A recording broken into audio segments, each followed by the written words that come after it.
Benedicite, muy buenos días. Soy el Padre Julio desde el Eremitorio Emaús de la comunidad monástica Esicasta, la provincia anglicana de Cristo el Buen Pastor. Continuamos con la lectura y los comentarios a la Filocalía. Estamos en esta tercera parte donde estamos leyendo y comentando a Evagrio Póntico. Hoy leeremos dos párrafos. Dicen así: y si la celda donde habitas fuera demasiado confortable, huye. No lamentes ni te entristezcas por el apego que sientes por ella. Haz todo lo posible para permanecer en la esiquía, para sentirte libre y celante, para aceptar la voluntad de Dios y luchar contra las realidades invisibles. Y si, donde tú vives, se te hace difícil vivir en la esiquía, elige la cenitía y dirige a esta tu pensamiento. Ciertamente, conviértete en un hábil comerciante, evalúa todo en función de la sequía y, de entre todo, considera aquellas cosas pacíficas y útiles que te llevarán a ella. Te repito, ama la cenitía. Ella te separa de los condicionamientos de tu patria y te ayuda a gozar de las ventajas de la esiquía. Huye de las ocupaciones ciudadanas y sé perseverante con las del desierto, puesto que, dice el santo, me he alejado huyendo y he habitado en el desierto. De ser posible, no te dirijas a una ciudad. Allí no verías nada bueno, nada útil, nada provechoso para tu vida. Y dice también el santo, he visto iniquidad y contradicción en la ciudad. Cada vez que dice o hace mención a lo que dice el santo, estamos hablando del Salmo 54, los versículos 7 y 9. Bien, estos dos párrafos nos dan algunas ideas importantes, algunas ideas que podemos compartir y reflexionar en el día de hoy. En primer lugar, la importancia que tiene la esiquía, es decir, esa paz y esa tranquilidad del corazón, esa paz y esa serenidad que invaden nuestra vida cuando logramos meternos, introducirnos, instalarnos, enquistarnos en la presencia de Dios. Pero Evagrio Póntico, monje hecho y derecho, con mucha experiencia, nos plantea un gran desafío. Si la celda donde habitas fuera demasiado confortable, huye. No lamentes ni te entristezcas por el apego que sientes por ella. La celda es el lugar donde La celda es el lugar donde habitan los monjes, donde habitamos eremitas y esicastas. La celda podrá ser una pieza, podrá ser una casa, con los servicios básicos del dormitorio, la biblioteca, la cocina, comedor, el baño. Para otros será simplemente una pieza de 4x4, un monoambiente donde ahí tienen todos los servicios. Pero lo que sí es importante es que no sea un lugar suntuoso, que no estemos preocupados por la seguridad, que no estemos preocupados por el mantenimiento, que no estemos preocupados por el pago de los impuestos, que no estemos preocupados por la instalación, por mantener esa instalación, que esa instalación no nos quite la paz, que esa instalación sea básica, que nos dé la protección que necesitamos contra el sol, contra el frío, contra la lluvia, que nos permita descansar, que nos permita cocinar, que nos permita higienizarnos, pero fundamentalmente que nos permita la oración, que nos permita el encuentro con Dios, que es lo más importante y lo más extenso a lo largo de la jornada.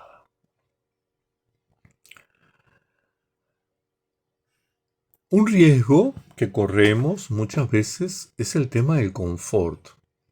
En esta sociedad de consumo en la que nos encontramos, muchas veces damos como por natural algunas cosas que por ahí no son importantes y tendemos a confundir lo necesario con lo imprescindible. Y hacemos que aquellas cosas que son prescindibles formen parte de nuestra vida y estemos preocupados por ellas. Es importante entonces, en primer lugar, un proceso de discernimiento. Por ahí agarrar una hojita, dividirla a la mitad y poner qué cosas son imprescindibles y qué cosas son necesarias. Y eso nos da un pantallazo para aprender a renunciar. Esto que no es imprescindible, prescindo de ello. Doy un paso al costado, lo separo de mi vida.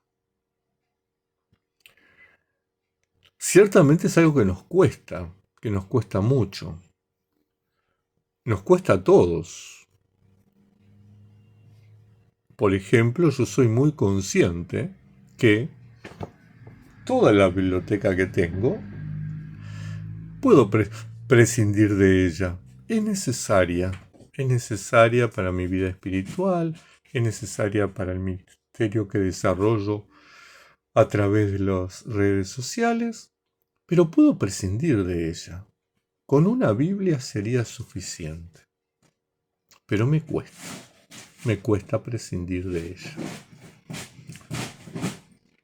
No obstante, a lo largo de mi vida he tomado esas decisiones y he donado una cantidad de libros que son mi mayor tesoro. Me gusta mucho leer y he donado infinidad de libros, todo lo que tenía que ver con trabajo social, educación popular, violencia doméstica, formulación de proyectos que fueron como los grandes pilares en que desarrollé mi vida profesional. Bueno, haciendo un proceso de desprendimiento los regalé. No obstante, lo que va quedando en la biblioteca, de Biblia, de patrística, de teología, me cuesta mucho dar ese paso. Presto los libros, pero no prescindo de ellos todavía. Sé que es un debe, algo que tengo que superar. Ojalá algún día la biblioteca esté vacía, porque eso significará que habré podido desprenderme de cosas que son muy necesarias, pero no son imprescindibles. Pero volviendo a nuestro tema, entonces, tenemos que hacer una lista de qué cosas tenemos y ubicarlas en esas dos columnas, de las necesarias y de las imprescindibles. Y empezar a dar esos pasos. Yo recuerdo un monje que fue parte de nuestra comunidad un tiempo, que tenía como un discurso muy monástico, muy evangélico, pero le costaba mucho el desprenderse. Tenía un televisor en cada dormitorio. Y uno dice, ¿para qué necesitas televisor?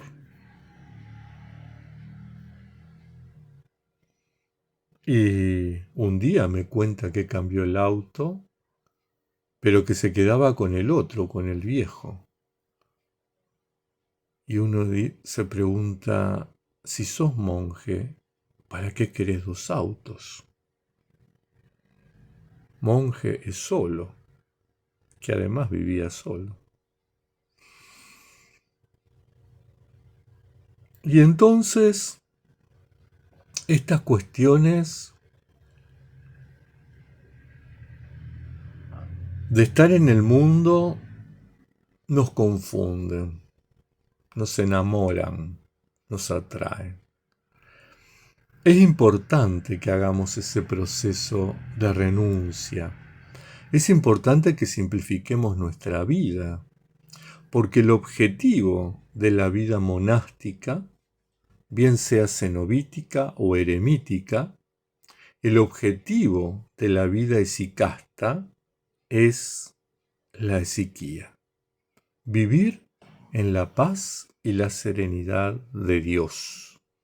Tener esa paz y esa serenidad en el corazón y en la vida cotidiana. Por lo tanto, en primer lugar, es una invitación a la renuncia. Una invitación a cuidarnos en el consumismo. Una invitación a en este siglo XXI revisar nuestras costumbres y por ahí empezar a dar algunos pasitos chiquitos. Necesitamos tarjetas de crédito. Necesitamos vehículos. Necesitamos confort desmedido. ¿Cuál es la diferencia entre tener una cama con un colchón que nos permita descansar y tener un somier? Que uno me da más estatus que el otro. Pero en los dos puedo descansar. Es cierto, por ahí puedo descansar más en uno que en otro. Pero recordemos que los padres dormían sobre una piedra.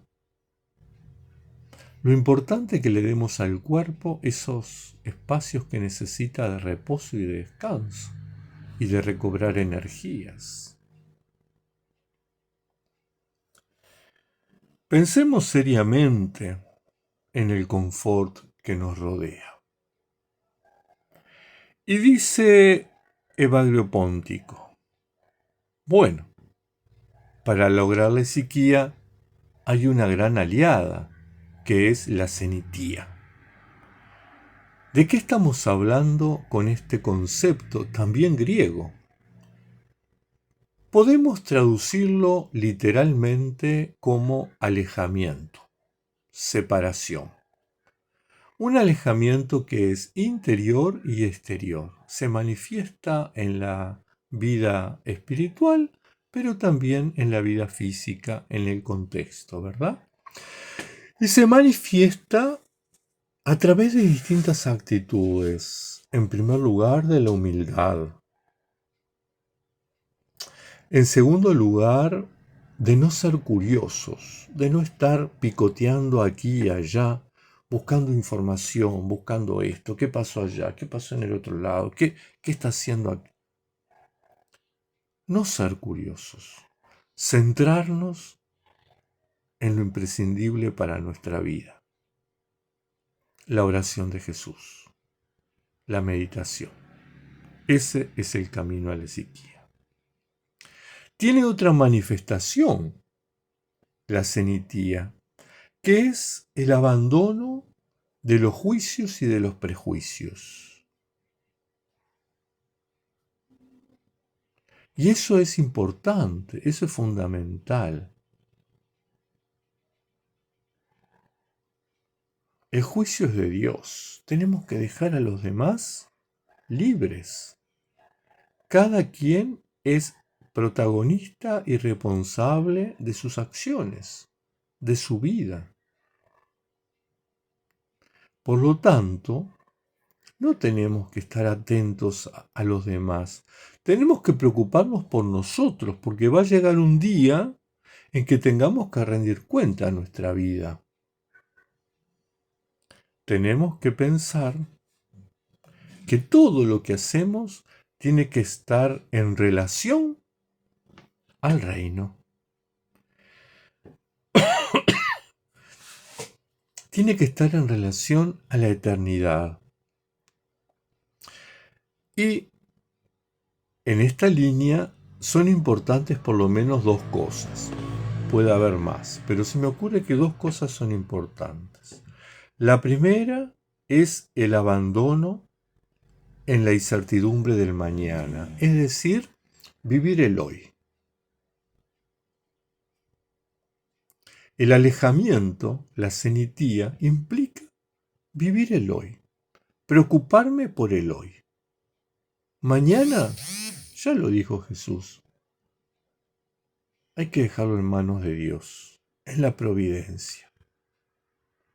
Eso no quiere decir que vivamos como los grandes santos, ojalá pudiéramos, totalmente desinteresados del mañana, pero no estar preocupados, que nos quite la paz, que perdamos los tiempos de oración, de lección divina, de encuentro con uno mismo por planificar el mañana, por prever el mañana. No, tranquilos. A cada día le bastan sus males, dice el Señor.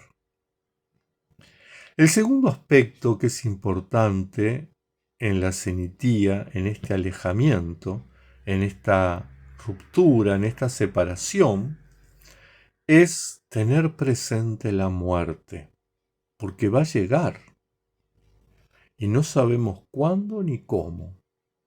Desconocemos el momento. Pero no quiere decir que tengamos presente la muerte viviendo en ese temor y en ese terror me voy a morir, qué espanto. No, todo lo contrario.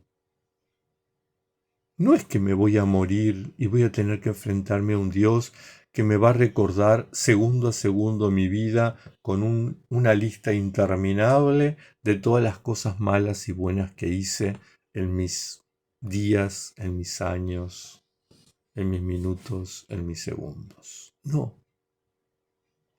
Tenemos que tener presente la muerte, porque la muerte es la única posibilidad que tenemos de entrar al reino. Es la puerta angosta por la que entramos a la presencia de Dios. Salvo que, como Elías, seamos transportados al reino sin pasar por la muerte, el resto de los mortales, todos tenemos esa puerta. Y entonces tenemos que prepararnos para ese momento, prepararnos para el encuentro. Es como la novia que se prepara para el momento del matrimonio, de la boda. ¿Verdad? El novio que se pone el traje, se arregla la corbata, se pone los gemelos, no me acordaba el nombre, los gemelos. Si seré viejo, ¿eh? En mi tiempo se usaban gemelos cuando uno éramos niñitos. Y se prepara para la boda y ahí van la novia y el novio. Bueno, lo mismo sucede con nosotros. Tenemos que prepararnos para ese momento, para el momento del encuentro con el Señor. No nos puede agarrar de improviso y estar... Más allá que la muerte llega de improviso, no avisa. Pero por eso es importante estar preparados. Entonces, esta preparación es con alegría, es con expectativa. Voy a encontrarme con el Señor. Yo todos los días en laudes, Cuando celebro el oficio de laudes en las preces, la primera de las preces, doy gracias a Dios por un nuevo día de vida, pero añado, también doy gracias por un día menos para el encuentro contigo. Y es que los cristianos tenemos que estar atentos a ese momento. Por lo tanto, este alejamiento, esta ruptura, este vivir diferente, ¿verdad? La vida, sin preocuparnos por el mañana, tener presente el hoy, estar preparados para la partida, nos hace vivir en este mundo como extraños. Quien nos ve y nos escucha hablar dice, este es de otro planeta. Esa experiencia de ser extranjeros en el mundo es fundamental. Somos unos sin patria. No estamos apegados a la cultura y a las tradiciones de nuestro entorno. No estamos apegados a la sociedad y a la cultura que nos rodea. Somos ciudadanos del reino. Y en esta cuestión de ser ciudadanos del reino, entra en juego un tercer concepto que nos plantea Evagrio Póntico, que es disparar de la ciudad. Es cierto que muchos de nosotros vivimos en la ciudad porque optamos ser monjes aquí, que es el lugar del combate espiritual, o porque no tenemos la posibilidad de irnos a la punta de una montaña y vivimos en la ciudad. Pero Evagrio contrapone ciudad a desierto. Y es que la ciudad tenemos que evitarla. Nosotros podemos vivir en el centro de la ciudad sin ser de la ciudad, huyendo de la ciudad, rompiendo con ella, no practicando la vida que nos propone, no asumiendo los valores que nos ofrece. Eso es todo un desafío. Esta ruptura, este alejamiento, tiene que centrarnos en la experiencia de Dios, en la vida de Dios. Ciertamente, estos dos párrafos dan para conversar mucho más, pero el video ya está muy largo. Así que, hermanas, hermanos, que tengan una muy bendecida jornada, que la Madre de Dios les proteja y les bendiga, y nos estaremos reencontrando, conversando sobre la filocalía la próxima semana. Muchas bendiciones.